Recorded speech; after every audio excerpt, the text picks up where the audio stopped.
Calculer le volume de la sphère, ici, le volume de la sphère. Alors, le volume de la sphère peut être construit à partir, bien sûr, d'un cercle. Pour lequel on va faire tourner autour de l'axe des X. Alors, il faut un rayon. Je vais mettre une sphère centrée. Il y a deux caractéristiques au cercle, c'est son rayon et son centre. Donc ici, je vais créer un cercle, mais je vais mettre d'abord un rayon variable qui est positif. Le rayon est positif. On va aller jusqu'à 10 par incrément de 1. Voilà, que je vais appeler non pas A mais R.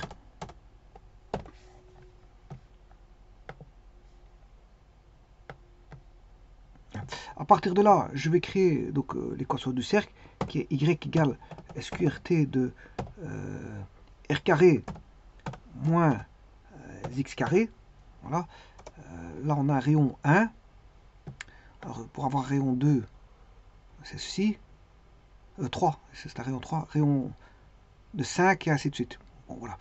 Alors, je vais faire tourner donc ce cercle autour de l'axe des X. Donc, je vais prendre... bon, je vais dans la 3D. Je peux dessiner directement une sphère. Hein. Je le ferai après.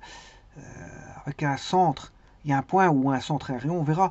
Mais ce que je vais faire ici, c'est une rotation de la courbe, surface de révolution, par rapport à ceci. Voilà, on a la sphère.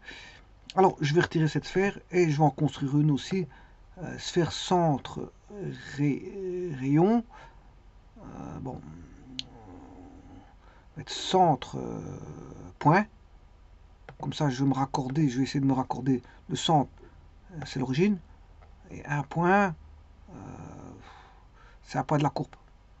Voilà. Bon, je suis pas dessus. Je suis pas dessus. Enfin, j'ai raté mon coup.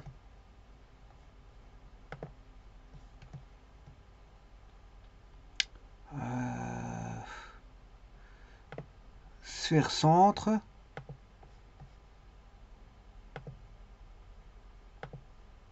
Alors, normalement, là, je suis bon. Parce que le rayon fait 4. Hein. Alors maintenant, si je change de rayon, oui, la sphère, elle bouge plus. J'ai pas une sphère variable. Enfin, soit, si je veux de la sphère variable, je le fais avec la surface ici. Là,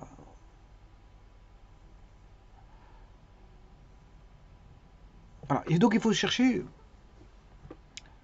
le volume de la sphère. Alors, je rappelle que c'est une application de formule, mais il faut bien l'appliquer, c'est juste ça.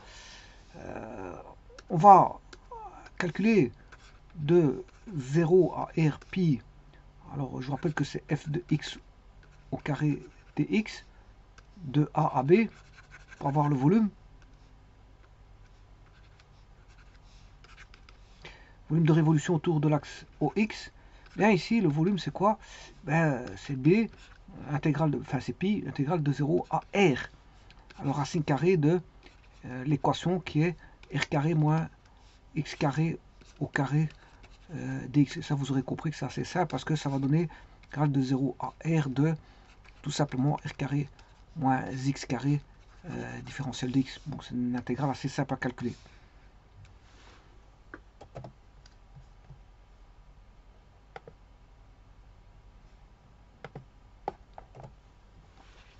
Donc, ce qui veut dire qu'on aura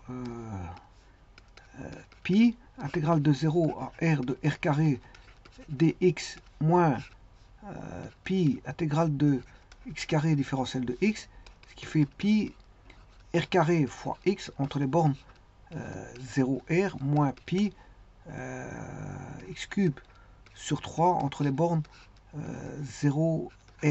Voilà. Alors le pi, je peux le mettre en évidence. On aura r. Alors pour 0, ça fera 0. Pour 0, ça fera 0. Donc on aura r carré fois r moins r cube sur 3. Voilà. Donc on aura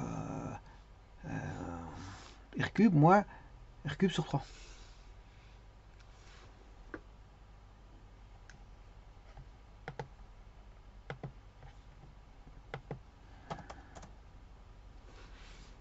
Donc ce qui va donner pi r cube moins r cube sur 3.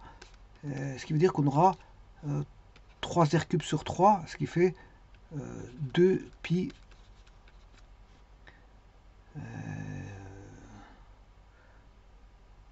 2 tiers de pi r cube, unité de volume, 2 tiers de pi r cube.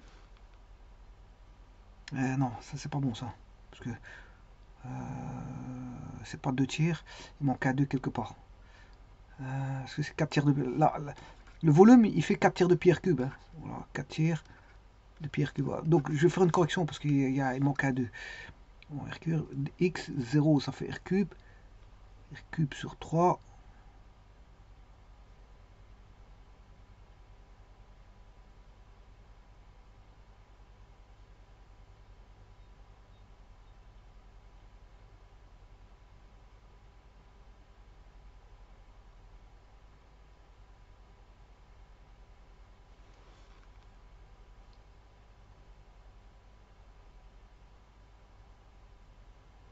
Ouais, ouais, ouais, ici c'est l'intégrale, je l'ai mal fait ici.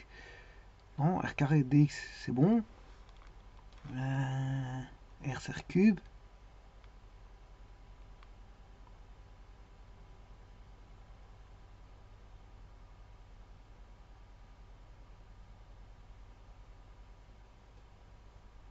Oui, je dois faire x2.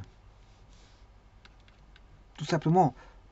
Parce que si je fais tourner qu'une partie de la courbe, ouais, en fait, moi ce que j'ai fait ici,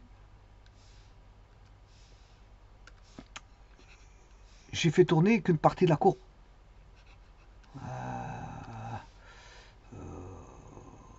Ouais, donc ici je dois aller de moins R à R. Soit je prends un quart de cercle. Donc ici, moi j'allais de moins R à R. Soit je prends une partie qui va de 0 à R. Et là je fais x2. Voilà, je fais x2 parce que voilà, je vais de 0 à R. Mais ici, bien sûr, je vais prendre de moins R à R. Donc si je prends de 0 à R, je vais faire x2 la courbe. Parce que j'ai qu'une partie. Donc ici, ça fait bien 4 tiers de pi r cube. Donc ça fait bien 4 tiers de pi r cube. Voilà. Maintenant, je calcule de moins R à R. Vous allez voir que c'est la même chose. Parce que ici, c'est comme si j'avais pris voilà, cette partie-là. Je vais de 0 à R. Mais c'est normal, quand je vais faire tourner, j'aurai voilà, le volume ici. Mais j'ai qu'une moitié de volume. Puisqu'il faudra trouver l'autre partie. Et donc pour avoir l'autre partie, il faut faire x2. Voilà. Maintenant, je vais calculer la même chose, mais de moins R à R. Bon, le calcul, il est le même. Simplement, je reprends à partir d'ici. Et vous allez voir qu'avec moins R, j'ai pas besoin de faire x2.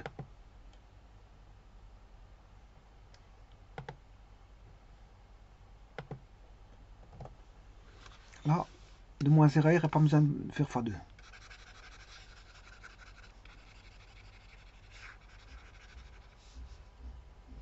Donc, on va aller de moins R à R, de moins R à R.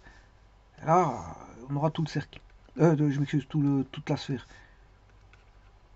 Moins R, R.